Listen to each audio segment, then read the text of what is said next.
Godzilla का पहला appearance हुआ था 1954 में और इतने सालों में गॉडजिला ने बहुत सारे थ्रेट्स का सामना किया है, जिनमें से कुछ उससे भी ज्यादा पावरफुल थे और कुछ कमजोर। कुछ उससे भी ज्यादा साइज में जाइगेंटिक थे तो कुछ उससे छोटे, कुछ इंटेलिजेंट थे तो कुछ बेवकूफ। लेकिन इन सब में एक चीज कॉमन था, इनमें से कोई भी गॉडजिला को डरा नहीं पाते हैं। तो क्या है वो चीज जिससे गॉडजिला डरता है? क्या वो कोई मॉन्स्टर है या फिर उसका डर उसकी सोच में है? तो इस वीडियो में हम लोग डिस्कस करने वाले हैं गॉडजिला किससे डरता है। तो बिना टाइम वेस्ट किए वीडियो को स्टार्ट करते हैं।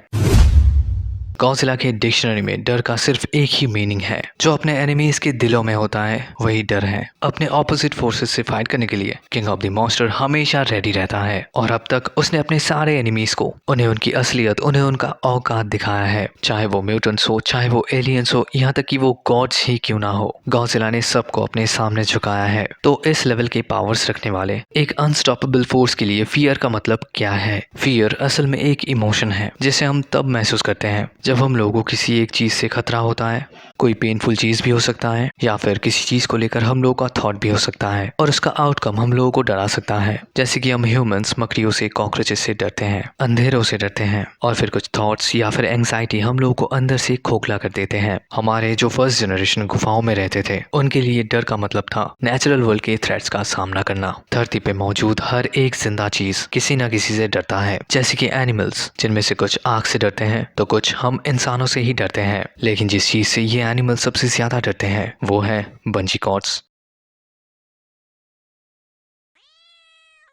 तो अभी क्वेश्चन आता है कि अगर किंग ऑफ द मॉन्स्टर खुद गॉड से भी नहीं डरता है तो फिर वो किससे डरता है? तो Godzilla king of the monster के साथ साथ प्रोटेक्टर ऑफ द नेचर भी है। नेचर का एक अनस्टॉपेबल फोर्स जो नेचर के बैलेंस को बनाए रखने में हेल्प करता है। और जब भी उसे लगता है कि नेचर का बैलेंस बिगड़ने वाला है, सिर्फ तभी वो खुद को रिवील करता है। जब ह्यूमंस पहली बार एटम बॉम्ब को ब्लास्ट करते हैं तब बहुत सारे इनोसेंट लाइफ खत्म हो जाते हैं। तब नेचर का बैलेंस बिगड़ता है और गॉडजिला खुद को रिवील करता है। एटॉमिक बॉम्ब्स की मदद से ह्यूमंस डिस्ट्रक्शन का एक लेवल सेट करते हैं और गॉडजिला उन्हें सिर्फ इतना समझा देता है कि डिस्ट्रक्शन असल में दिखता कैसा है। जब वो म्यूटोस अर्थ की पॉपुलेशन को वाइप आउट करने के लिए और इधर पे राज करने के लिए रिप्रोड्यूस करते हैं, तब गॉडजिला उन म्यूटोस को ये समझा देता है कि औकात में रहना कितना जरूरी है। फिर जब किंग ऑफ द मॉन्स्टर में बहुत सारे मॉन्स्टर्स एक साथ अर्थ पर कब्जा करने आते हैं, तब गॉडजिला उनके लीडर गिडोरा को खत्म करके उन मॉन्स्टर्स को ये मैसेज देता है कि अगर जिंदा रहना है तो झुक कर रहना सीखना होगा। जब गॉडजिला पहली बार किंग गिडोरा को या फिर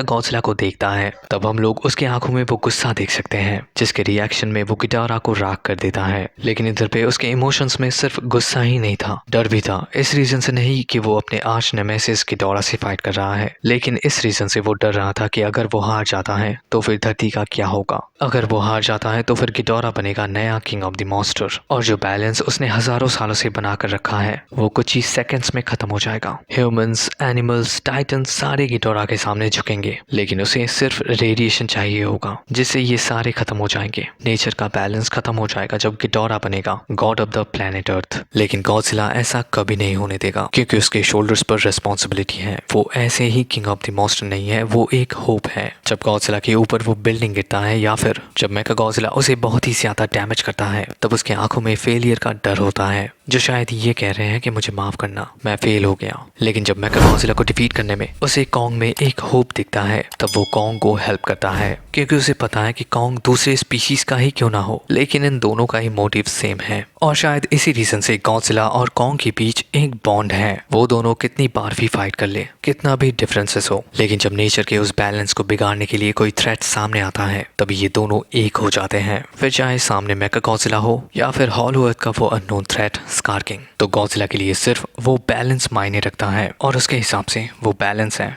जिंदगी, मौत, किसी चीज का खत्म हो जाना, फिर उससे एक नई जिंदगी का शुरू होना, तेज, शालीनता, शांति और कभी कभी बेरहम होना, गॉडजिला के बैलेंस का डेफिनेशन। और अगर वो इस बैलेंस को कभी खो देता है तो वो होगा गॉडजिला का सबसे बड़ा डर। तो यही है वीडियो कैसा लगा कमेंट में जरूर बताना और मिलते हैं आपसे अगली वीडियो में। Till then take care and peace out.